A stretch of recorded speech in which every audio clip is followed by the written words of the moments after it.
All right, Marty, why don't you start us off with Liz? Yeah.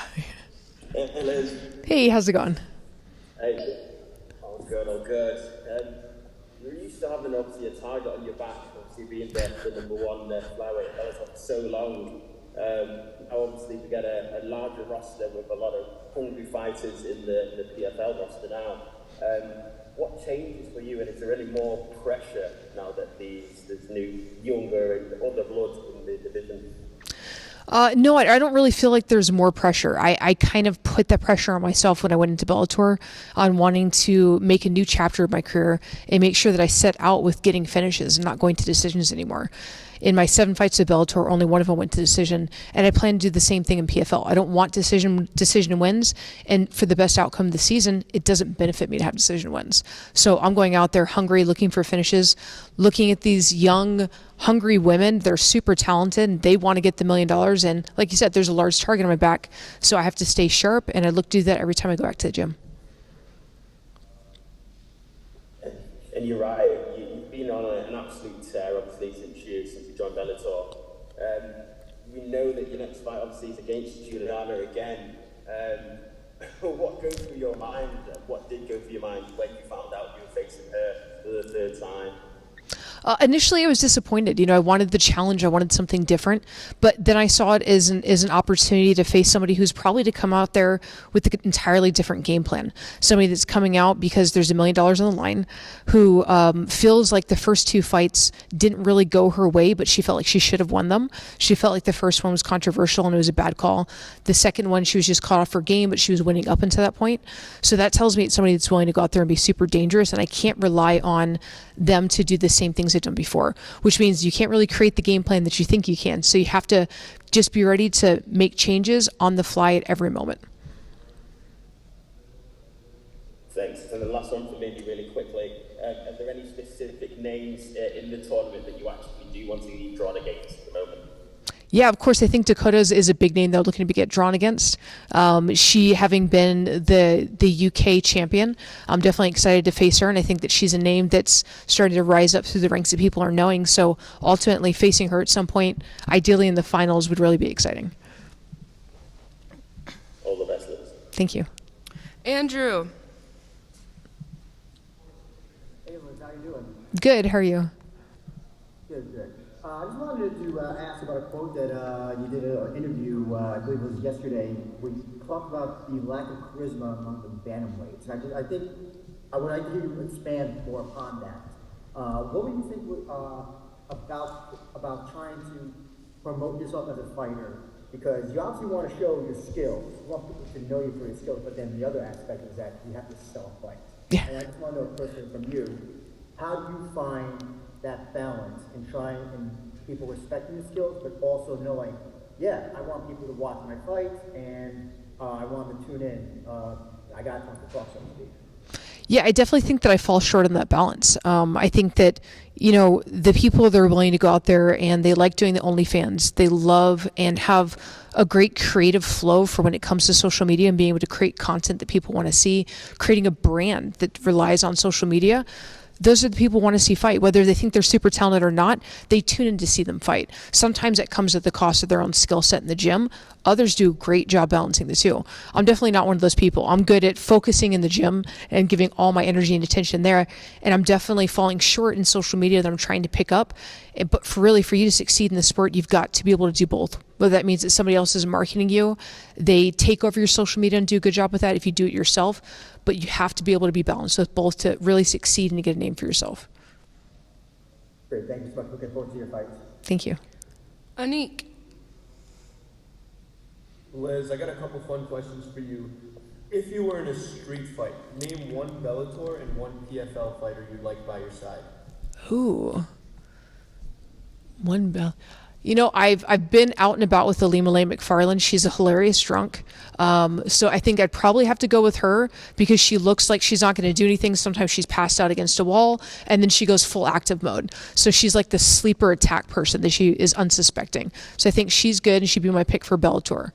For PFL, I'm going to go with the giant heavyweight because the intimidation factor of somebody that's like 7'2", you can't beat that. So which giant heavyweight is that? I'm trying to remember his name. We were just talking about him today, and I'm just drawing a blank. But he's one of the ones that's fighting for the season play, and I think he's 7'2" or something crazy like that. Gotcha. Thank you. Best of luck. Thank you. Gabriel. You saw me, so I saved. And I was just wondering, were there ever any talks about trying to make the bantamweight thing happen and just seeing if they might oblige you? Because coming off of Bellator 300, you had talked about, hey, what could be the next thing and, that possibility. Yeah, it's something that I keep putting out there, and I've certainly mentioned to my management and hoped that they would bring it up to both Bellator and PFL. Unfortunately, they had proposed the idea that it looked like they were going to do this tournament and do the season play, and with that on the line, they couldn't possibly be able to do a 135 and a 125 division. So unfortunately, I fell short with that. I'm hoping that succeed this season, and then I can really push to do the 135 season like we've seen the other women do as well. There used to be a lot of talks about a Bellator flyweight Grand Prix. Does this kind of feel like that opportunity? Obviously, the cast of names and people and personalities is different, but I feel like this is the one that a lot of the fighters really earned building that 125 division. Do you feel the same way? Yeah, I like the idea of doing it within PFL, because that means that I got to secure my belt in Bellator, and now I have an opportunity to do that tournament style Grand Prix that Bellator is saying, but now with a different organization being able to get another belt. Maybe a bit of an odd question. Do you feel like a defending champion right now? Because obviously, it's a little different, but most people would probably say, well, Liz is the best one in the field. No, I don't feel like a defending champion at all. I think especially when you bring Dakota into it and she's the UK champion, that's essentially, she's the champion from this organization. If anything, I'm coming from Bellator, I'm not, right? You see other women that go to other organizations and they're champions from where they came from. They're no longer reigning champions, and I feel the same thing coming into this. Final one. I like the fight with Dakota. I think a few fans might also point out you and Tyler Santos, both former UFC contenders. I mean, is that a fight that could be a big one in your opinion? Yeah, absolutely. She's super talented. And I think that we all know what she's bringing into this season play, and that she'd be a great person to team up with and go against in this tournament. Thank you. Thank you. Joey. Hi, so you're now in your 14th year in professional MMA, and you seem to be performing at a higher level than you ever have. So what would you attribute your continued success to after such an illustrious career? If I'm being honest and forthright, stem cells. It's something that I've done, and I feel like that has helped my body heal and recover faster than I ever would have. It's prevented me from doing surgeries. My body feels healthier, and I'm also just a late bloomer. Everything I've done my entire life, like I didn't join the Marine Corps at 18. I joined right before my 21st birthday. I got out of the Marine Corps. I started MMA right before my 26th birthday. Everything I do is later than everybody else. It's just who I am as a person. So it's the same thing with my MMA career. I had to make those early mistakes, and now I'm starting to learn from them and starting to grow and adapt for the better now. So you went on a big undefeated run in Bellator. You won all your fights won by finish. So are there any new challenges that you're particularly excited about in this women's division in PFL, or do you feel you're going to have another dominant run coming up? Yeah, of course, I want to see everything play out, and I want to have a dominant run. And even in Bellator, that's what I wanted. But it's MMA; you never know what's going to happen. But it's exciting. I like how the rule set is set up. I like being as active as I'm going to be when it's something I prefer to do because I train year round. So those are both things that are super appealing, but also very difficult. Cutting to 125 is much more difficult than it was when I was cutting to 135. So to bounce back and have to take fights very quickly after that means I really have to be on my game, but I'm also really excited to be able to do it. Thank you for your time. Good luck this weekend. Thank you. Mike. Hey Liz, coming into this PFL season, I know you are someone who has always previously, not in Bellator, but in that other promotion, had to deal with politics of everything. Just speaking to someone who's been in this sport for so long, obviously there's other enticing and intriguing matchups, and people are going to want to call for certain fights. But when you just have to show up, do your job, and move on to the next, how satisfying is that for a veteran like yourself who got the short end of the stick in other places because there was politics and popularity contests? Yeah, that's so satisfying, is knowing that if I'm ranked number 2, it's because I beat out the other girls on an unbiased point system and moved up through it. It's not done just because they have a million followers. They're the pretty girl. They didn't really fight great people. So I love that, and you're absolutely right. It just allows me to go back and just focus on moving forward. And just kind of looking at everything, right? After being mistreated at your first stop and going in and winning a belt at Bellator, you could have been like, I've achieved everything.